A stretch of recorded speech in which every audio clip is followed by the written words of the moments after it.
What if I told you the world is full of stories that sound too bizarre to be true? A missing monkey that once became an internet celebrity, a couple who kept receiving mysterious Christmas checks from an unknown benefactor, a Hollywood actress whose private life raised more questions than answers, and even an actor who almost walked away from a role that defined a generation. These are the strange, puzzling, and unforgettable mysteries that still leave us searching for answers. Today, we're counting down some of the most unusual true stories, each one stranger than the last. The vanishing of the Navy blimp L-8. On a cloudy Sunday morning in August 1942, two experienced Navy officers boarded the L-8, a U.S. Navy blimp assigned to a routine anti-submarine patrol. The men were Lieutenant Ernest W. Cody and Ensign Charles E. Adams. For Adams, a 15-year Navy veteran, this was his first flight inside the blimp, giving the mission special weight. The L-8 lifted off from Treasure Island Naval Base in California at dawn, its silver shape fading into the mist. The crew kept low, scanning the waters, even waving to fishermen below. Everything appeared normal as the blimp neared the Golden Gate Bridge, with 2 hours left in the patrol. Fishing boats dotted the bay, joined by a Coast Guard and a Navy vessel. Then Lieutenant Cody spotted something alarming, an oil slick on the water, a possible sign of a lurking submarine. The blimp circled as Cody radioed orders for patrol boats to investigate. Fishermen were told to clear the area. Onlookers expected the airship to make another pass or drop a depth charge, but instead the L-8 suddenly climbed into the clouds, disappearing from sight. For the next 2.5 hours, the blimp was unseen. When it finally reappeared, it was drifting at 2,500 feet before slowly losing altitude. Two fishermen near a coastal patrol station spotted it descending and rushed to help. As the gondola touched the beach, they grabbed the tie lines, and one man peered inside. The craft was undamaged, but the crew, Cody and Adams, had vanished. Before the fishermen could secure it, a gust of wind tore the blimp free. It scraped along the beach, bounced off a stone wall, and jolted when a depth charge detonated on impact. Still, it floated away, eventually drifting over a cliff. 15 minutes later, the L-8 made a soft landing on a street in Daly City, San Francisco. Back at base, the last transmission had been Cody's calm message about the oil slick. After that, silence. At first, headquarters assumed radio failure, but when the blimp never returned, alarms were raised. Witnesses reported seeing the airship drifting out of control, disappearing into clouds, then landing near the coast, and finally its strange arrival in Daly City. Investigators tore the blimp apart, even slicing open the helium envelope. Nothing was wrong with the craft itself. Commander Watson insisted there was no reason for the men to abandon it. Yet despite weeks of searches along the coast, no trace of Cody or Adams was ever found. To this day, the disappearance of the L-8 crew remains one of the Navy's most baffling unsolved mysteries. The enigmatic SOS in Hokkaido National Park. In July 1989, police in Hokkaido launched a search for two hikers missing near Mount Asahidake. A helicopter scanned the rugged landscape, looking for any sign: bright clothing, smoke, movement in the trees. Then, the pilot spotted something astonishing.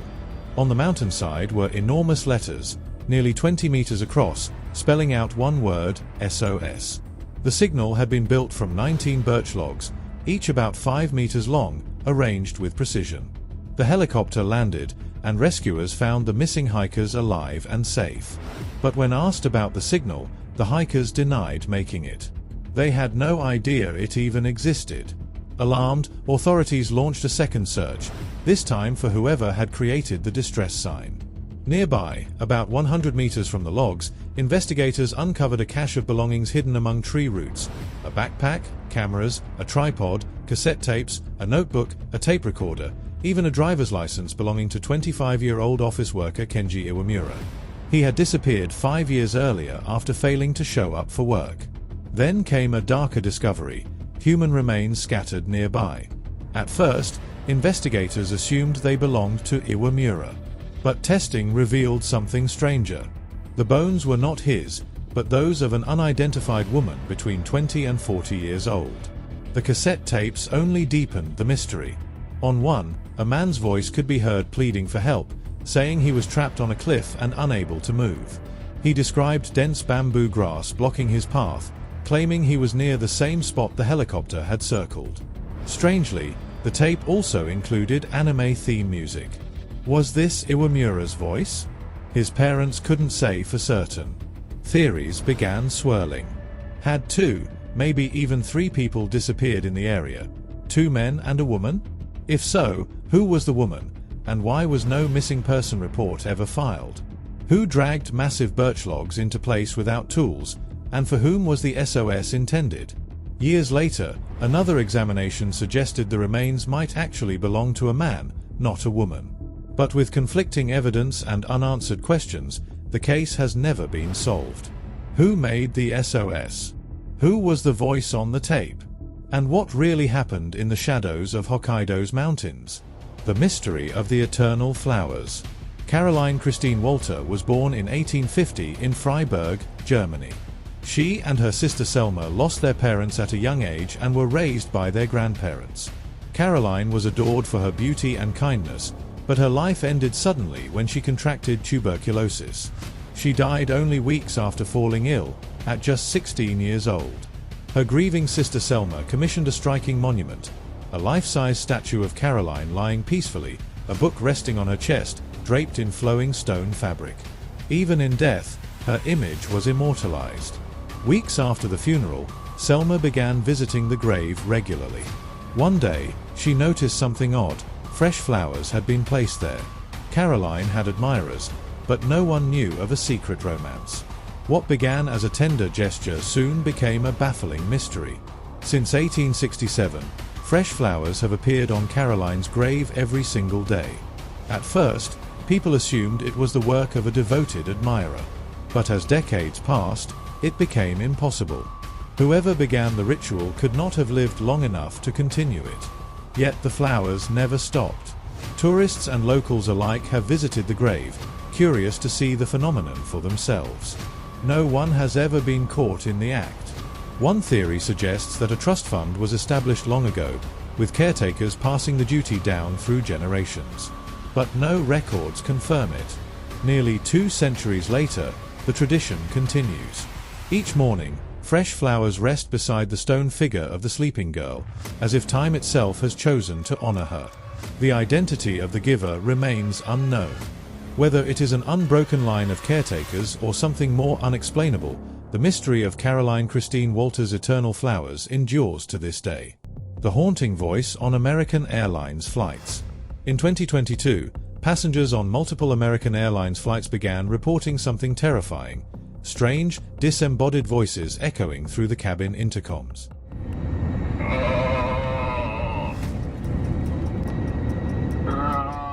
The unsettling sounds had no clear source, and even the crew couldn't explain how they were being broadcast. The first known incident happened in July on a flight from JFK to Los Angeles. Passenger Bradley P. Allen described the noises as moans and groans, like someone in pain, he said. They came and went throughout the flight, leaving passengers disturbed and crew members helpless. Just weeks later, on August 5, Flight 117, also from JFK to LAX, experienced the same phenomenon. Some of the same crew were present and confirmed they had heard it before. Then, on September 6, during a flight from Santa Ana to Dallas, actor Emerson Collins recorded the groans. The sounds began before takeoff and continued at random points until landing. Flight attendants apologized, but admitted there was nothing they could do. Reports kept piling up. A flight from Orlando to Dallas. Then another on September 18, Flight 1631 from Santa Ana to Dallas. In each case, passengers described the same chilling groans, sometimes escalating into aggressive, almost angry tones. Speculation ran wild. Some suspected a hacker had gained access to the plane's PA system. Others believed it was a prankster on board. But the airline dismissed both theories, officially blaming a mechanical fault in the intercom amplifier. They claimed it was feedback from the engines or crew, distorted into something ghostly. Few passengers were convinced. The sounds, many insisted, were undeniably human, and far too disturbing to be a random glitch. To this day, the true source of the haunting voices on American Airlines flights remains unexplained, leaving travelers to wonder if something unearthly is echoing through the skies. The explosive boom on Long Island.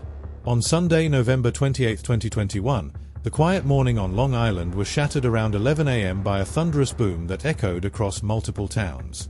Residents described it as an explosion so powerful it rattled windows and even shook the ground in some places.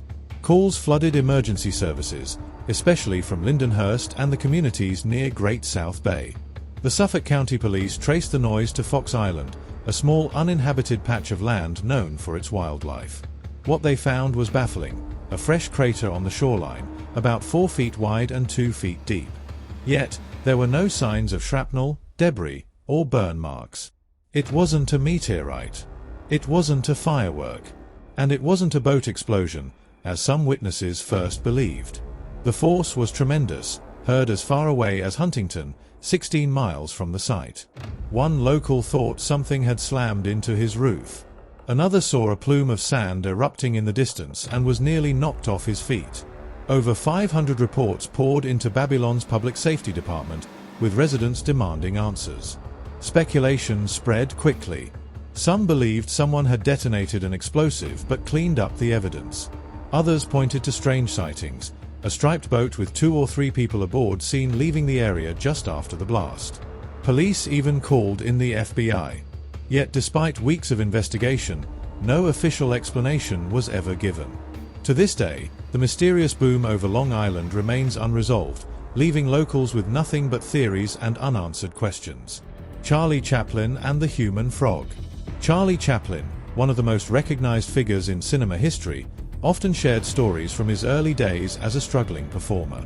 In his autobiography, he recalled one encounter so disturbing that it haunted him for life. As a young actor touring with a Sherlock Holmes stage production, Chaplin often stayed in cheap lodgings. On one stop in Ebbw Vale, a small Welsh mining town notorious for strange tales, he spent 3 nights in the home of a local host. It was a decision he later described as a mistake. On the second night, after dinner, the host returned from the theater holding a candle. He told Chaplin he wanted to show him something unforgettable. Leading him into the kitchen, the man pulled aside a curtain covering an old dresser and called for someone named Gilbert. To Chaplin's shock, a figure crawled out. The man had no legs and moved with powerful arms. Chaplin described him as grotesque: a pale, flat, oversized head, a sunken nose, a wide mouth full of yellowish teeth, and strong shoulders adapted for movement. He wore short flannel trousers, his stunted toes poking out. He was estimated to be anywhere between 20 and 40 years old. The host proudly introduced him as the Human Frog. Gilbert grinned, then launched himself into the air, propelling upward with only his arms until he reached the height of Chaplin's head. The host asked if Chaplin thought the man could join a circus. Disturbed but trying to be polite, Chaplin muttered that yes, perhaps some circus might be interested. The host pushed Gilbert to perform more tricks, hopping, climbing, even balancing on the arms of a rocking chair using only his hands. Chaplin clapped weakly, hiding his unease. When the performance ended, Gilbert spoke in a strange, halting voice, wishing him good night. That night, Chaplin repeatedly checked his door lock, unable to shake the image of the man. The next morning, the landlord casually remarked that Gilbert only slept under the dresser when guests were staying, meaning Chaplin had spent 2 nights in Gilbert's bed. Before leaving, Chaplin shook Gilbert's rough hand but never learned who he truly was, or why his host chose to show him off. The memory of the Human Frog stayed with Chaplin forever, an unsettling mystery from the youth of cinema's greatest legend. The disappearance of the Sri Lankan handball team. In September 2004, Germany hosted an international handball tournament as part of a sports exchange program. Athletes from around the world arrived, except one team stood out: the so-called Sri Lankan national handball team. Handball was virtually unknown in Sri Lanka, and this team had only been formed the year before. Dietmar Doring, founder of the AGSP exchange, recalled the unusual setup. When the Sri Lankans arrived, they turned up for their team photo not in sports gear but in tuxedos. Stranger still, not a single player had real experience in the sport. Their coach admitted the 23-man squad had only practiced a few times a week. Nevertheless, the team competed, even celebrating with their German hosts after their first game. But just hours later, at 5 a.m. on September 13th, the entire squad slipped out of their hotel and vanished without a trace. At first, Organizers thought they might have gone jogging and gotten lost in the woods. But when officials contacted Sri Lanka, the shock was greater. The government denied the team even existed. The story spread worldwide. Sri Lanka was in the middle of a bloody civil war at the time, and questions quickly arose about who these men really were. Doring pointed out that only 3 players were Tamil, while the rest were Sinhalese. The sports ministry denied ever authorizing their trip or even forming a national handball team. Doring suspected a rogue official inside the ministry may have secretly arranged it. Soon after, German authorities revoked the team's visas and declared them immigration violators. The team itself may have been fake, but the men were very real and still missing. Over the years, a few resurfaced here and there, living quietly in Europe. But many were never heard from again. 2 decades later, the mystery endures. Who really organized the Sri Lankan national handball team, and why did its players vanish into the night? The mysterious Christmas checks. Jean Hannah Johnson, born in 1927 in Harbour Beach, later married Russell, a firefighter. Together they raised 4 daughters, Linda, Janet, Janice, and Cheryl. In later years the couple moved to Florida where, despite health struggles, they lived comfortably. But in November 1985, something strange began. One day Russell found a disheveled man outside their garage asking for work so he could afford food. Russell told him no work was needed, brought him a sandwich and tea prepared by Jean, and gave him $5. The man left quickly, and they thought little more of it. Weeks later, a Christmas card arrived in the mail containing a check for $500. At first the couple suspected the man they had helped, but they were cautious. The bank confirmed the check was valid. Then, every December for the next 4 years, a new card arrived with another $500 check. In total, the couple received $2,500 from the unknown sender. Each card was postmarked from Orlando, but no name or explanation was ever included. Jean and Russell wanted desperately to thank their benefactor, but the mystery only deepened. Russell passed away in 2002 at age 77, followed by Jean in 2018 at 91. Neither ever discovered who sent the checks or why. To this day, the source of the mysterious Christmas cards remains unknown. The disappearance of Uncle Fatty the monkey. Thailand is home to countless monkeys that roam freely through cities and forests. But one of them became world famous, a massively overweight macaque nicknamed Uncle Fatty. Tourists constantly spoiled him with high-fat treats, and his weight ballooned to 27 kilos. More than 3 times the normal 7 to 8 kilos for a monkey his age, estimated between 10 and 15 years. His diet included sugary melons, sweet corn, milkshakes, and even noodles. Cute to onlookers, but alarming to animal welfare experts. Fearing for his health, rescuers stepped in and sent him to a special facility to lose weight. Their goal: bring him down to a healthy 8 kilos so he could safely return to the wild. Initial tests showed Uncle Fatty had no major medical issues, just extreme overeating. With a strict diet, climbing routines, and exercise, he shed 8% of his body weight. He was finally looking fit enough to reunite with his troop. Then, one night, he vanished. No explanation was ever given for how he escaped. Some believed Uncle Fatty slipped back into the forests to live freely. Others feared he became sick or fell back into bad habits. Despite searches, there were no sightings, no remains, and no answers. Thailand's most famous monkey simply disappeared.